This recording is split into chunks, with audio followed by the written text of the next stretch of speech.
He eased the warm knife under the wax, and the seal gave with a sigh.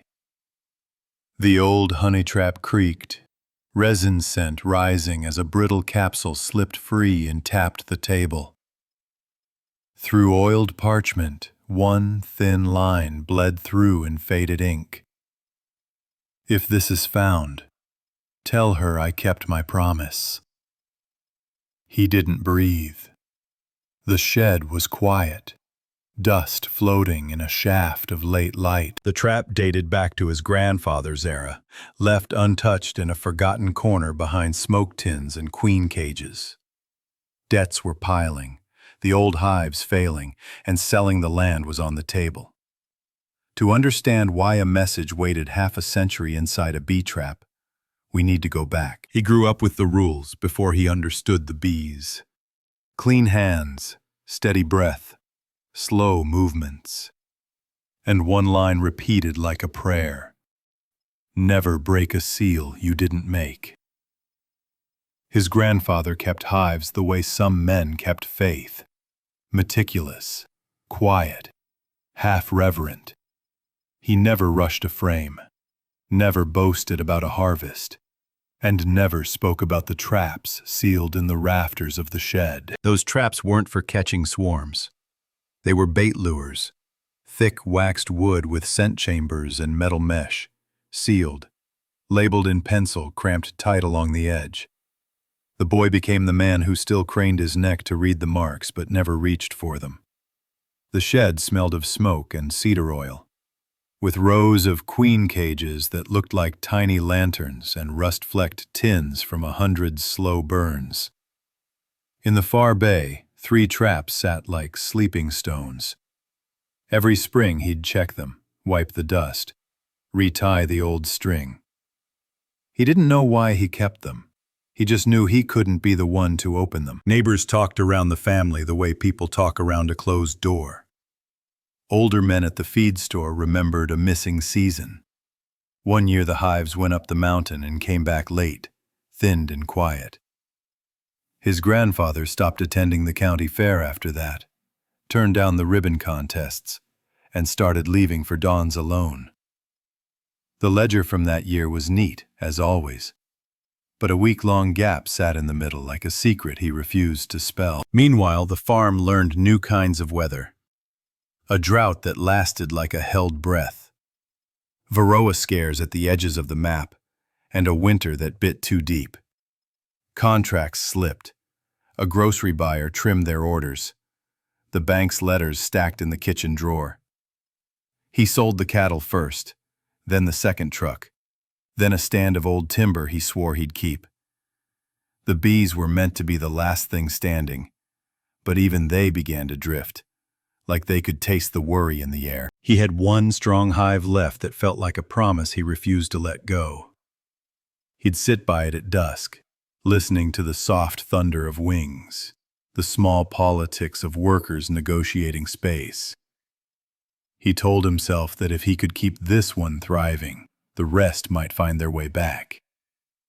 But under the hum sat a fear he never said out loud, that he would be the end of the line, the last keeper in a family that had always kept. The rule about sealed traps wasn't superstition to him.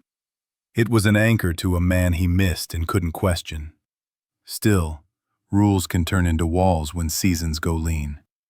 He'd stand in the doorway of the shed, looking from the traps to the ledger and back, thinking about how his grandfather's handwriting tightened in that missing year. He wondered who the traps were for, and why they were never delivered. Elders hinted at a promise made out on the mountain road, the sort of story that starts with a handshake and ends with a silence no one could explain. They said his grandfather got careful after that. They said careful like it meant something else, broken maybe, or guarded. He never heard anger in their voices, just a kind of protective hush, like they were all trying to keep a fragile thing from shattering. He kept running the numbers. Bees need nectar. Nectar needs rain. Rain needed a mercy that never seemed to arrive on schedule. He patched fences, cleared blackberry, and found excuses to avoid the corner of the shed where the sealed traps lived. On a hot afternoon, he caught himself tracing the old pencil labels with a fingertip. The graphite smudged onto his skin. He washed it off, then regretted washing it off. It felt like washing off a hand he wanted to hold. There were practical reasons to disturb nothing. Old wax can hold disease. Old propolis can hide rot. He recited those reasons the way his grandfather had recited the rule. But the thing is, we don't always follow rules because they're useful. Sometimes we follow them because they're the last thread connecting us to someone we loved. That summer, 2 colonies absconded. A queen failed. A buyer delayed payment again. He sat at the table with the ledger open to the year of the gap and the column of expenses running out past the page. The shed door was ajar. A warm draft moved the cobweb at the hinge. That's when he noticed what he'd never noticed. One sealed trap bore a second mark, small and almost gone, pressed into the wax like a signet. Not his grandfather's usual script. Something gentler. A curved motif he'd seen on a cedar box his grandmother kept under her bed. He went to the trap with the quiet kind of courage that comes after too much waiting. He didn't rip. He didn't pry. He knelt. He ran a palm over the wax as if greeting a sleeping dog. He told the empty room what he intended to do. Then he walked away. He made tea and drank it slow. He fed the strong hive and watched the workers returning, their baskets dusted gold. He turned the radio on, then off. He read the ledger's gap again. He waited until the sun slid low and the shed felt like a church. He decided that if a secret had been carried this far, it deserved a careful listener. Meanwhile, inside that trap, wax had been guarding more than insects. He chose a morning when the air felt kind and the bees were still drowsy from the chill. No audience, no phone on record. Just gloves he trusted, the warm knife his grandfather had sharpened with a whetstone, and the smoker, resting nearby like an old friend waiting to help if nerves betrayed him. He set the trap on a broad plank, leveled it with folded burlap, and stood still until his hands stopped telling on him. The rule echoed anyway. Never break a seal you didn't make. He answered it out loud, soft and steady. I'm not breaking it to take. I'm breaking it to deliver. Then he passed the knife through a flame, wiped it with a clean cloth, and slid the edge under the wax. The first pressure was stubborn, like history resisting touch. Then came the sound, barely a breath, the seal giving up its grip. Warm resin lifted in a single curling ribbon, edges amber, the scent rising in a wave. Sweet beeswax, forested and faintly medicinal. Propolis, the smell of time kept tidy. He didn't rush. He traced the seam the way you trace a scar you've learned to live around. The wax peeled back, and what he expected to find, old comb, the sugared ache of crystallized honey, wasn't there. Instead, another layer waited, darker and tighter, glossy like varnish. The bees had lacquered the interior with propolis until it shone, a resin wall built to keep air out and intention in. He tapped it lightly. It returned a solid note. He felt, not thought. This wasn't storage. It was safekeeping. He warmed the blade again, easing it under the hardened sheen. Propolis gave up in flakes, brittle as old paint, exposing wood beneath that wasn't part of the trap itself. A small form rested in a cradle the size of his palm. Waxed, yes, but squared, with edges his grandfather would have sanded smooth.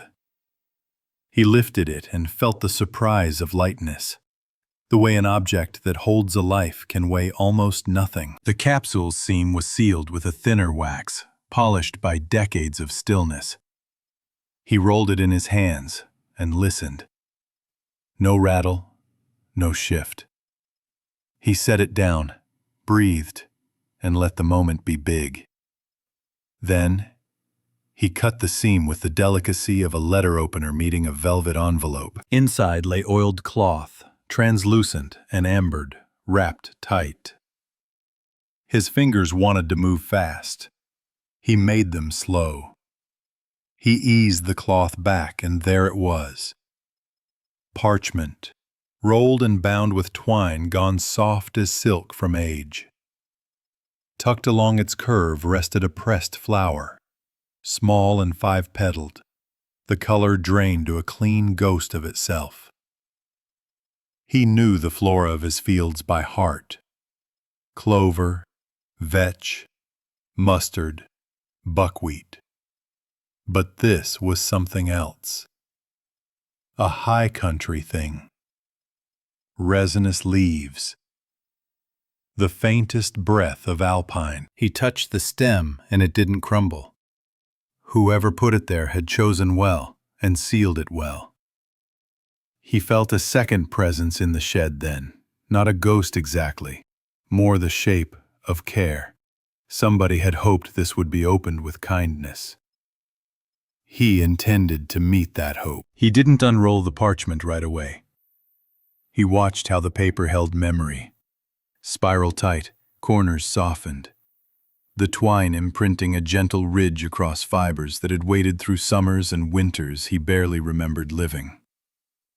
The trap's lid lay beside him like a broken rule, and still the room felt reverent, not raided. A name sat on the outer fold, ink gone tea-brown, written in a hand that wasn't his grandfather's. He recognized the motif around it, though. Small curved marks, like petals. The same pattern pressed on the old cedar box his grandmother guarded with a smile that said, "Don't ask, not yet." He traced one of the curves with his thumb and felt a warmth that had nothing to do with the knife's flame. This wasn't random. This was addressed. He whispered the name, then stopped, protecting the privacy of people who had entrusted a hive tool to carry a story. The question threaded through him. Who had written this? And why had the trap never moved again? He could feel the pull to read it then and there, but another pull was stronger. Respect. Some messages aren't meant to be met alone. He wrapped the parchment back in its cloth and returned the pressed flower to its place. He laid the capsule open between his palms and let himself grieve a little. For the years, every word inside had waited. For the person who never received them. For the silence that had behaved like a wall when it had been a bridge waiting to be walked. He thought of his grandfather at the workbench, every movement, patient, hands that could steady a queen and rebuild a box in the same hour. He weighed a new kind of certainty. The rule had been less about prohibition and more about guardianship. The resin scent clung to him as he stood. Dust motes turned in the angled light like gentle snow. He closed the shed door and locked it, not because he feared theft, but because the world outside suddenly felt too loud for what lay in his hands. He would call his mother. They would read together. He would let the letter open in a room that knew their faces. And as he stepped onto the yard and the bees lifted their morning song, something softened in him. The first clue wasn't ink at all. It was the flower, and what it meant. He set the pressed bloom on a white plate in the kitchen light and leaned close without touching it. Resinous leaves, a star of 5, a memory of purple worked down to ivory. Not clover, not vetch. He pulled the old field guide from the drawer, turned pages past the familiar pasture plants, and found it near the back under a thin chapter labeled Alpine. There it was, Mountain Penstemon, a high-ridge varietal that didn't grow on their flats. He felt the room tilt with the first solid thread. Whoever sealed the capsule had been up there, where the road thins and the air gets thinner still. On the wall, His grandfather's map weighted with thumbtacks scarred by decades. Red string marked the seasonal routes. Spring to river bloom, late summer to ridge time. He traced one line he'd never fully understood. A hard angle out toward the mountain 3 drought years after the Ledger's Gap. He hadn't known the bees were ever pushed that high. The map said they were, and then a note in faint pencil. Storm risk. Radio patchy. He needed someone who remembered the year when silence ran long. The elderly neighbor lived 2 farms over, the keeper of dates and small-town calendars. He drove slow, the capsule resting in a shoebox on the seat beside him, and found her on a bench under the pepper tree, cane across her knees like a scepter. He didn't show the letter. He asked about a year when the hives came back thin. She nodded before he finished. "The bad storm," she said. "Road washed out near Hyman's Turn. We lost power. Your grandfather set up a stall at the roadside a week earlier than usual. Said he was riding it out, waiting on someone." She paused, seeing it again. He looked like a man holding a rope you couldn't see. She offered a micro-story, the way elders do. Compact and honest. A makeshift stall of boards and a gingham cloth. Jars labeled by hand. A boy, no, a young man then, working the smoker with a patience you only learn from bees. A woman in a green raincoat, hair braided, placing a coin tin on the stall and saying, "For the boy with the bees, for when he comes back." Then the sky broke, radio lines cut, and the ridge closed behind rain like a curtain. On the drive home, the neighbor's words kept their shape. Waiting on someone. For the boy with the bees. At the shed, he set the capsule down and pulled the ledger again, turning to the month the map had warned about. Careful ink, measured columns. Then an entry he'd skipped 100 times because it felt like notation, not story. Trap sealed, hold for return, do not open. He touched each word as if they could warm. Hold for return. The rule wasn't about secrecy here. It was a promise hung on a nail. He stood in the doorway and understood something that pinched and softened him at once. The message wasn't meant for his grandfather. It was carried through him by someone his grandfather trusted. The pressed flower wasn't a flourish. It was a flag. A small, durable way to say, "I was there. I made it that far. Believe me." The stakes tugged taut. This wasn't just a family mystery. Somewhere, a human life had steered itself around a hope and waited on the other end of a storm. If the trap had slept in the rafters for half a century, then whatever this letter was meant to undo had calcified into a silence that settled over more than one kitchen table. He felt protective of strangers he hadn't met yet. He turned back to the map and traced the ridge run with his finger. That hard angle, up past the quarry, past the switchbacks, toward a timberline flat where time turned the hillsides purple when rain obliged. He remembered the old stories of migration jobs, how the bees chased nectar while men chased solvency. He could picture his grandfather's truck climbing, smoker in the footwell, the radio spitting static and weather warnings. He lifted the capsule again and studied the motifs on the twine-pressed parchment. Petal curves, the same as the cedar box. He knew better than to invent connections. He let the solid ones stack. The neighbor's coin tin, the ledger's hold for return, the mountain penstemon, a road made unreliable by a collapse that year, a promise that had needed a carrier. He wanted to read, to know. But information without intention felt wrong here. He called his mother and told her about the flower, the neighbor's stall, the ledger line.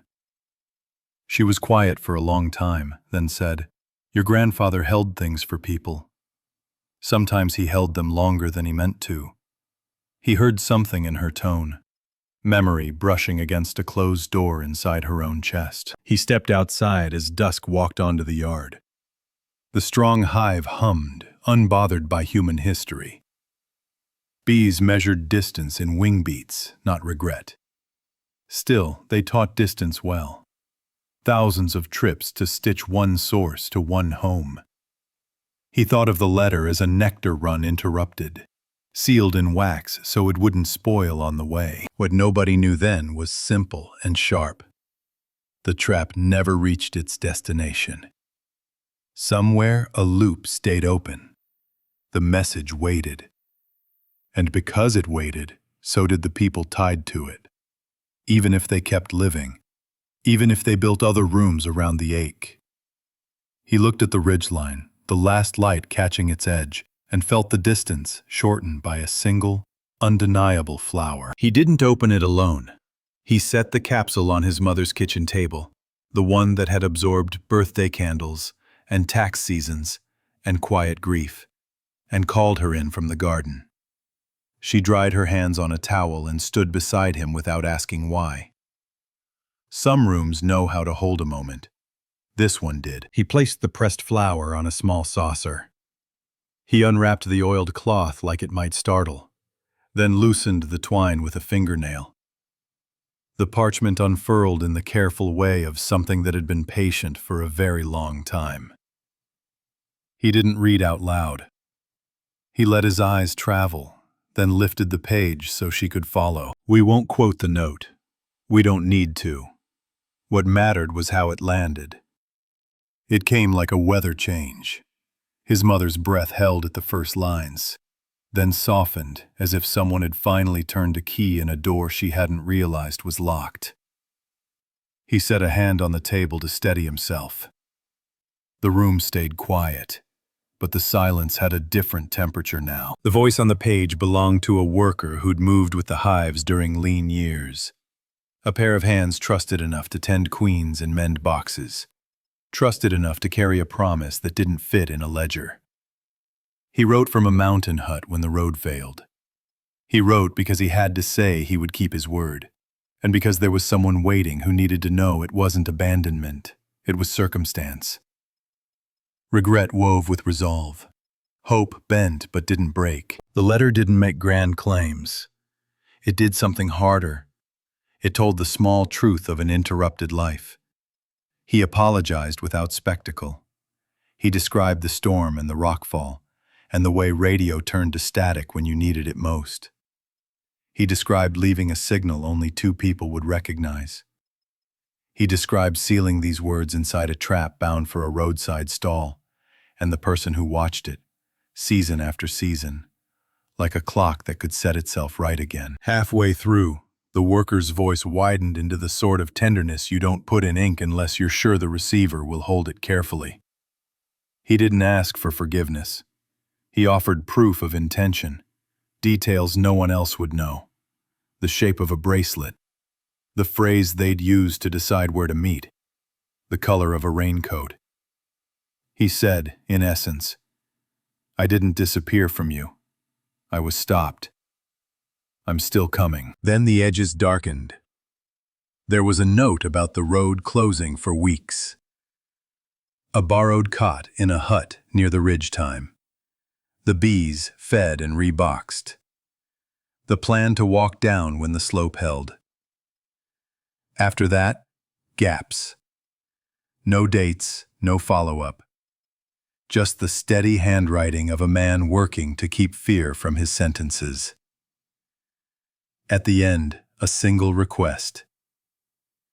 If you find this, tell her I kept my promise. His mother covered her mouth for a breath, then lowered her hand and nodded to herself like the past had just stood up and helped with the dishes. He kept it safe, she murmured, not taking her eyes off the page. She meant her father. He had honored the rule because the rule here was delivery, not secrecy. He hadn't pried. He had waited for the right hands to carry it the last miles. They read the letter again. slower, noticing the margins. A surname sketched small. A place name abbreviated. The petal motif repeated, as though to say, "Remember me by what grows where we said goodbye." The pressed flower between them stopped being a symbol and started being a map. The missing piece slid into view. The year of the road collapse had taken more than timetables. It had taken clarity. The worker never reappeared in the farm records. No paycheck. No winter repairs credited to his name. He had either turned back and failed to reach the stall, or reached the stall and failed to find the right day. Either way, the message intended as a remedy had remained in quarantine. His mother went to the pantry and returned with the cedar box he remembered from childhood, the one with the curved motif. Inside were small keepsakes, ribbons, a brass thimble, a folded receipt for a roadside table, and 2 jars of wildflower honey. She set the receipt beside the parchment. Same month, same ridge. "Your grandmother kept this," she said, her voice steady. "She didn't tell stories for attention. She kept stories like seed." He watched her touch the motif with her thumb. She must have known pieces she never said out loud. He felt the weight of what the letter did without saying. It changed the shape of their grandfather, and it softened the silhouette of an absence in someone else's life. It turned rumor into something you can place on a table and decide what to do with. It asked a practical question dressed as mercy. "Will you deliver this, even if it arrives late?" They stood there long enough for afternoon light to tip toward amber. The bees outside worked with their uncomplicated agenda. Out, in, repeat, while 2 people inside relearned their history. He rolled the parchment back into its oiled cloth with the same care the worker had once used. He set the pressed flower on top like a compass. There was relief in the room, but not the kind that finishes a story. It was the relief that comes when you finally hear the truth you suspected. Someone tried. Someone remained faithful through difficulty. The grief was still there, but it was joined by purpose. He looked at his mother and asked the only good next question. If the message never arrived, did the person who waited ever know? She held his gaze, nodded once, and answered without words. It was time to find the listener. They started with what the letter offered sparingly. A surname sketched in the margin, a town abbreviation, and the petal motif that now felt like a breadcrumb. He and his mother copied the name onto an index card, then drove to the council office where old files slept in metal drawers that sighed when opened. They asked for public registries, apiary permits, roadside vending approvals, stallholder lists from the decade after the storm. The clerk, kind but cautious, brought out ledgers thick with dust. Page by page, they scanned columns of neat handwriting until a faded entry tugged the thread. Seasonal stall, honey and preserves, temporary permit renewed each summer. The surname matched. The address listed a lane off the highway, 2 towns east.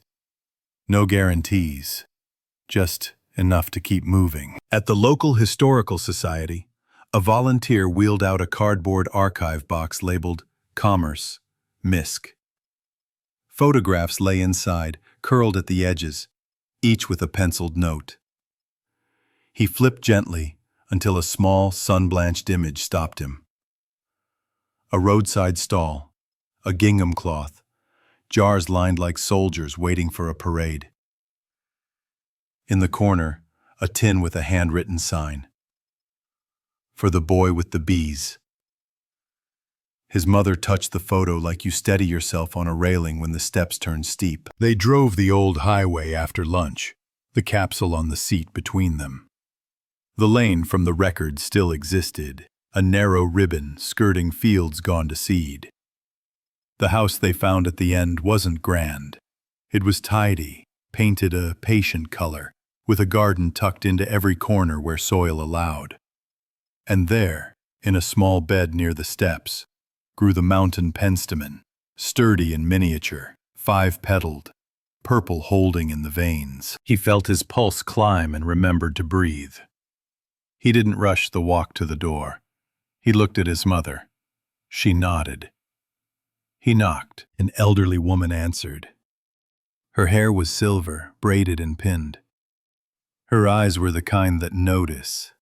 When he spoke the surname from the letter's margin, there was the smallest pause, the kind that holds a whole season. She opened the door wider and asked them in without asking who they were. Some invitations are old, waiting for the right knock. The house was simple. A table worn smooth by use, shelves with jars of preserves labeled by a steady hand, a clock that ticked like it meant it. On a high shelf sat an unopened jar of honey, dark with age, sealed clean. He took in the room and anchored himself to the purpose that brought him here. She poured tea and let them sit in a silence that wasn't defensive. When he told her what they had found, the trap, the capsule, the letter meant to travel, her face didn't break. It softened the way earth softens before it accepts rain. She said the worker's name quietly, like setting down a weight she'd held carefully so it wouldn't bruise. She offered her side without theatrics. A summer by the roadside. A promise exchanged at a stall. A plan to meet after the ridge run. Then the storm. A week stretched to 2. The road closed. The radio flat. She left a coin tin with a note for the boy with the bees, certain he'd come back to collect both. He didn't. Years turned, and every season she set out one jar on the shelf, unopened. A small, stubborn semaphore to the past. He placed the capsule on the table without sliding it closer, letting her choose the distance. He didn't read the letter again. He described its shape, its tenderness, its details only she would recognize. The color of a raincoat, a phrase about time on the ridge, a plan written in the grammar of 2 people who believed in meeting halfway. Tears came, but they were soft, the kind that rinse rather than flood. She touched the pressed flower as if greeting an old neighbor, then looked at the unopened jar on the shelf. I kept one, she said, so I'd remember that waiting is a kind of staying. He asked about the surname, the margin note, the abbreviated place. She nodded. It was hers. The place was this lane, always this lane. The motif? She smiled, the smallest curve at the corner of her mouth. My mother taught me that mark, she said, tracing the air. A way to bless a thing we hoped would return. She stood, reached for the unopened jar, and brought it down with both hands. The seal gleamed. She turned it slowly, and there, faint but clear, was a penciled code on the base. He slid the capsule closer. The trap's mark matched. A code meant to pair a message with a receiver, separated by weather and time. She set the jar on the table between them. If he left words, she said, let them land here. His mother nodded, eyes bright with relief and ache.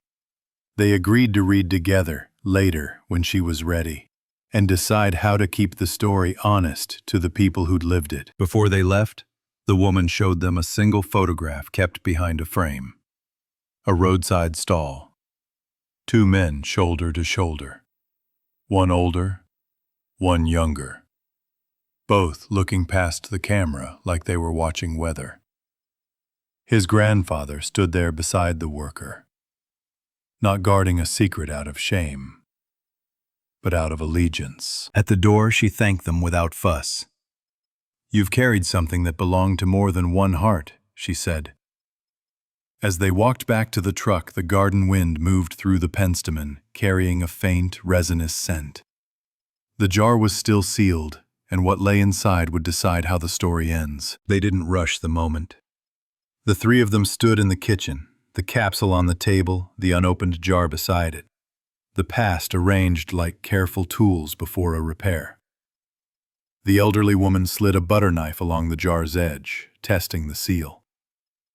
He brought out a small bowl of warm water and set the jar in, letting the lid expand just enough to be kind.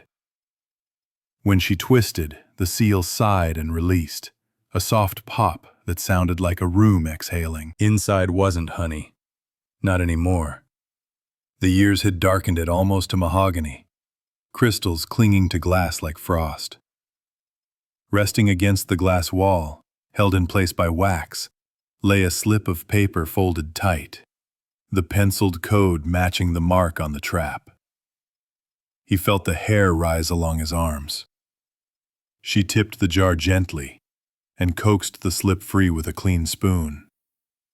He blotted it on a linen cloth, then let it sit in a saucer while the last of the stickiness gave way. When she unfolded the paper, the room shifted again.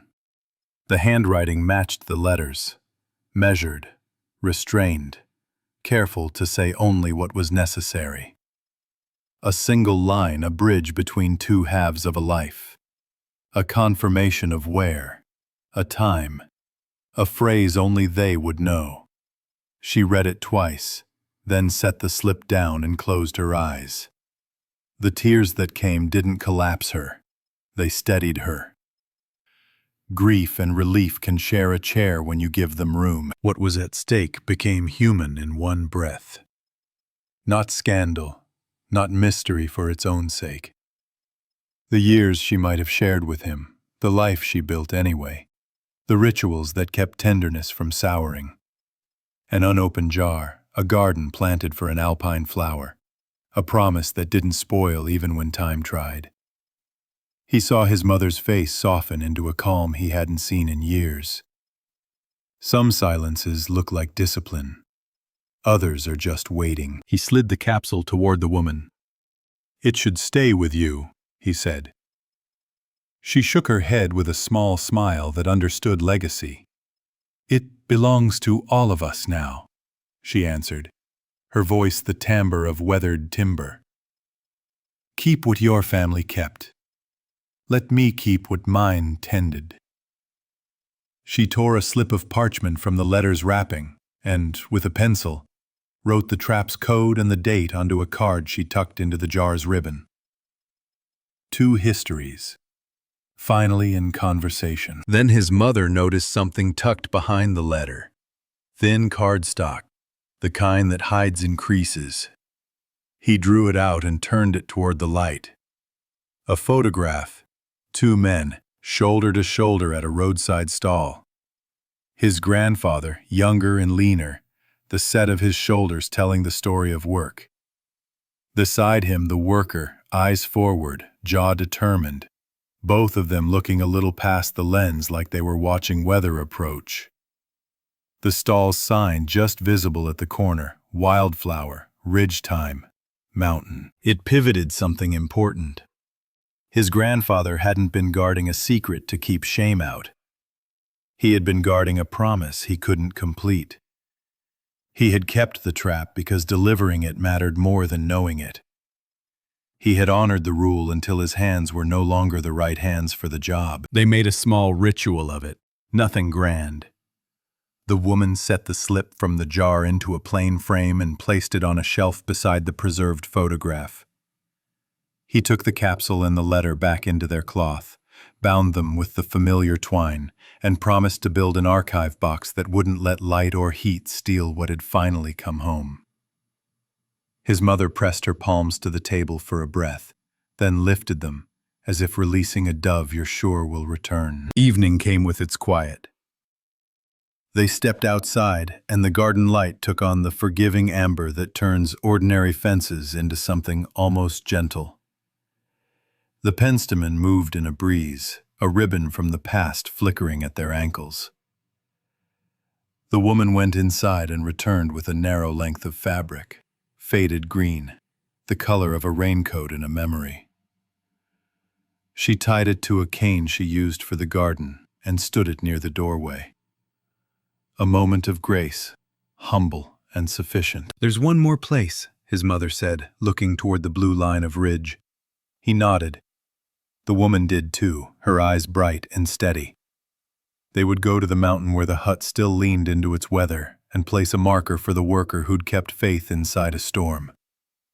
Not to summon him back, some absence doesn't answer, but to respect the direction he'd faced when he wrote. Before they left, the woman placed the unopened jar back on the shelf, now cracked and sweet-smelling, ribboned with the code.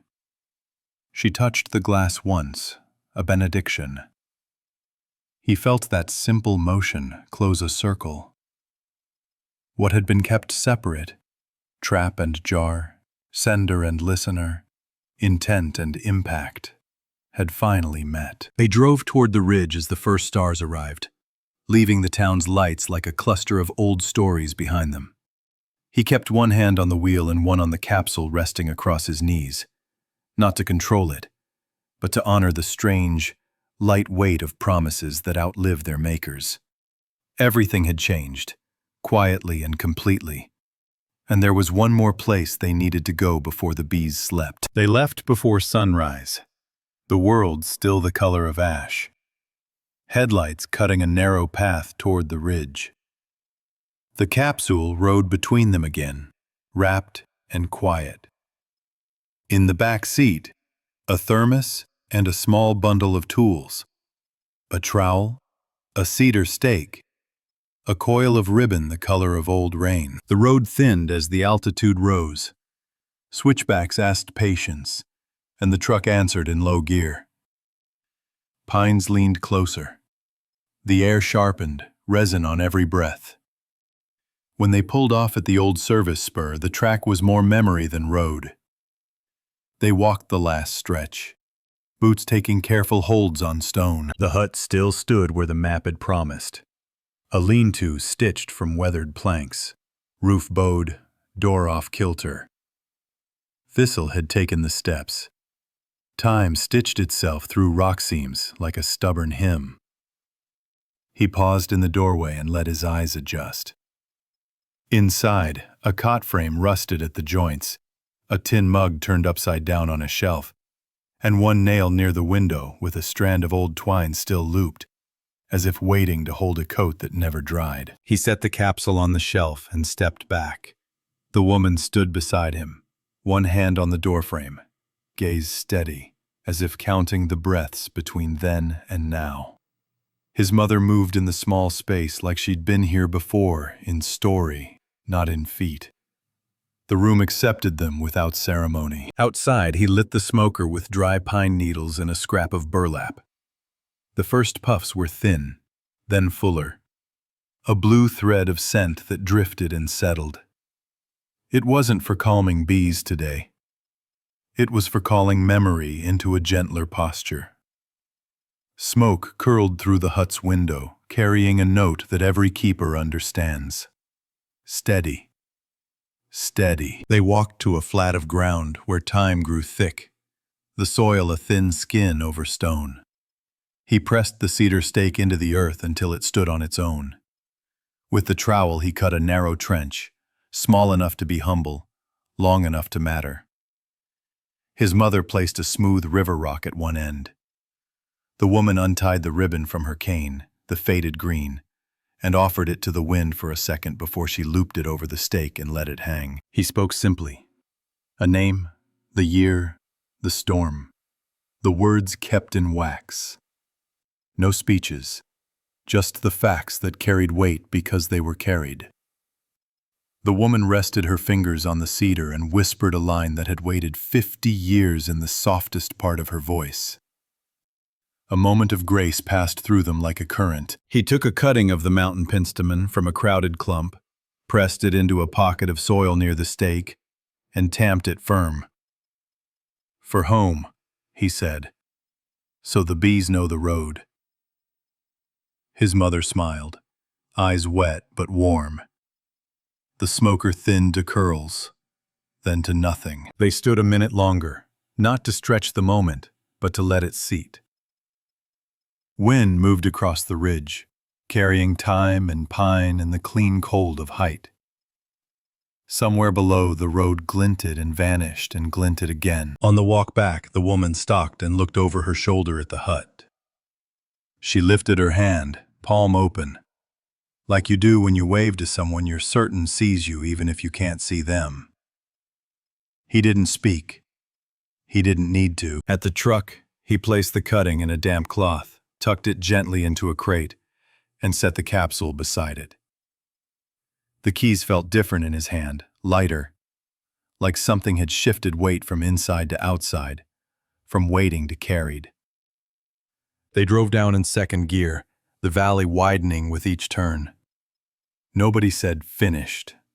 They said home. And in that word lived the quiet conviction that some messages arrive late and still on time. Back at the farm, he dug a small square of earth beside the final strong hive and pressed the mountain penstemon into the soil. He watered until the ground darkened and the plant steadied, then stepped back and watched bees lift, circle, and return as if they'd been expecting a new landmark. He didn't say anything to them. He just stood with his hands in his pockets and let the meaning settle. The ridge had come home. Inside the shed, he cleared a shelf with the patience of someone whose definition of treasure had changed. He planed a cedar board smooth, sanded the edges, and built a small archive box with dovetail joints tight enough to hush air. He lined it with unbleached cotton, then laid the capsule and the letter inside as if tucking in a child for sleep. On the lid he carved the petal motif, not as ornament, but as a key. A reminder that what they kept here wasn't mystery. It was trust. He made duplicates, scans of the letter, photos of the pressed flower, the slip from the jar, printed on acid-free paper and stored in a second folder labeled with the trap's code. He added copies of the ledger page, the map routes, the roadside stall photograph.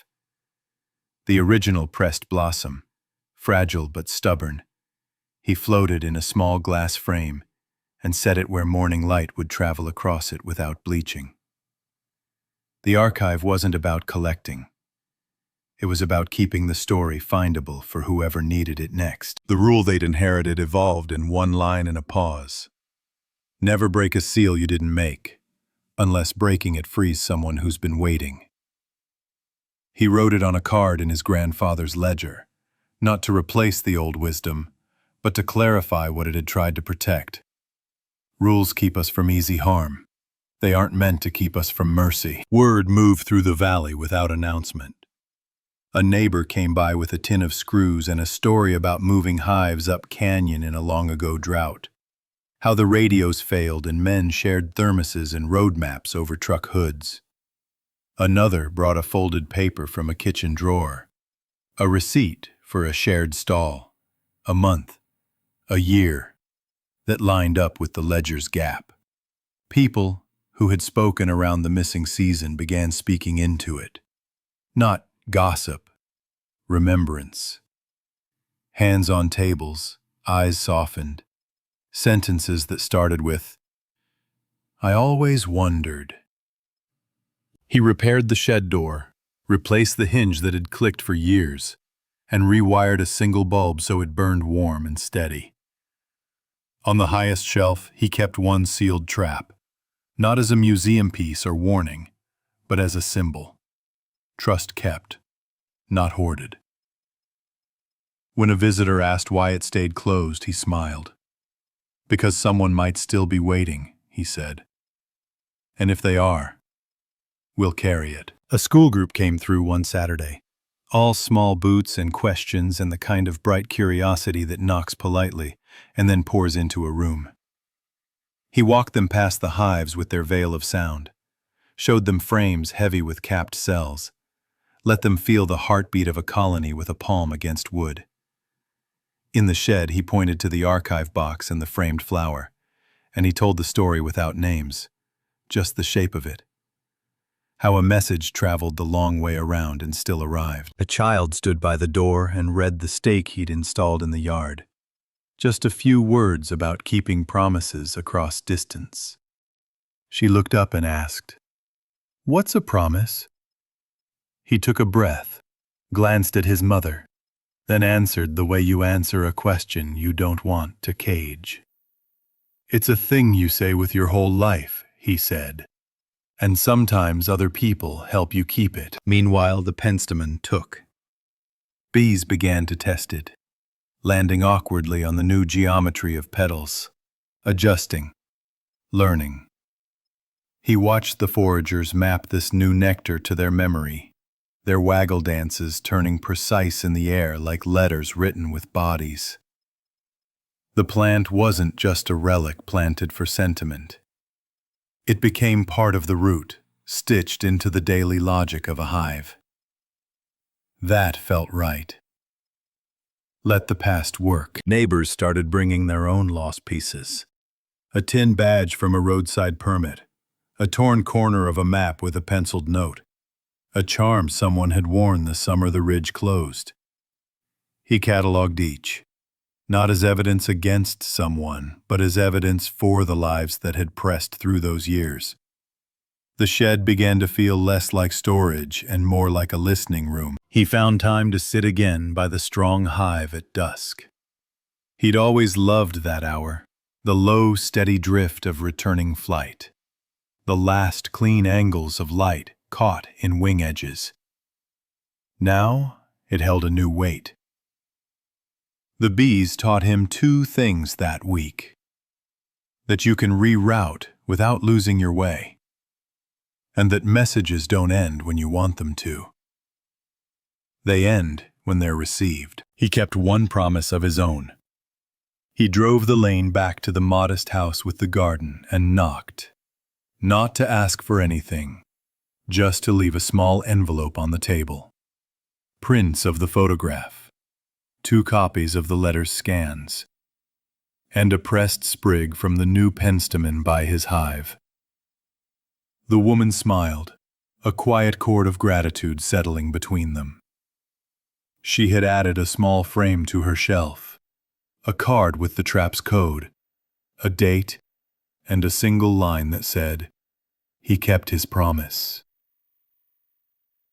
Later, standing at the fence line, he watched wind move through the fields in long, invisible rivers. You start to see patterns when your days slow down.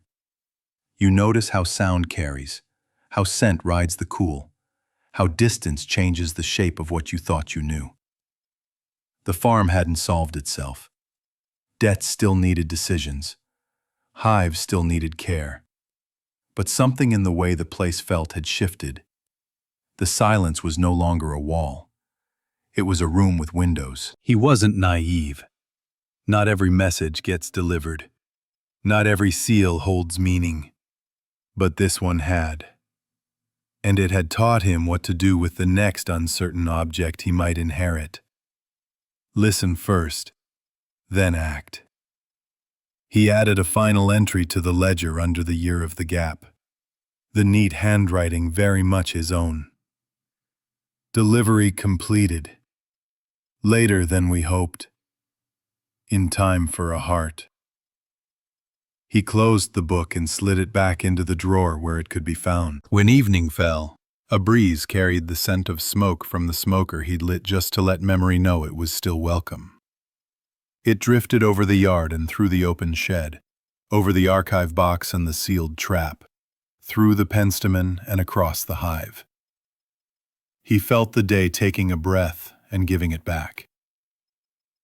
The meaning wasn't buried in wax anymore. It moved like pollen, carried on the wind from body to body, season to season, changing nothing and everything in the quiet way truth does when it finally finds a way home. Bees trapped a message in time.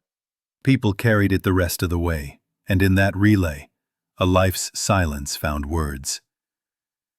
If this story touched you, share it with someone who might be waiting on their own unfinished letter. And subscribe for more true journeys like this. Quiet acts of courage, found in ordinary places. Watch the next story to see how another forgotten promise found its way back.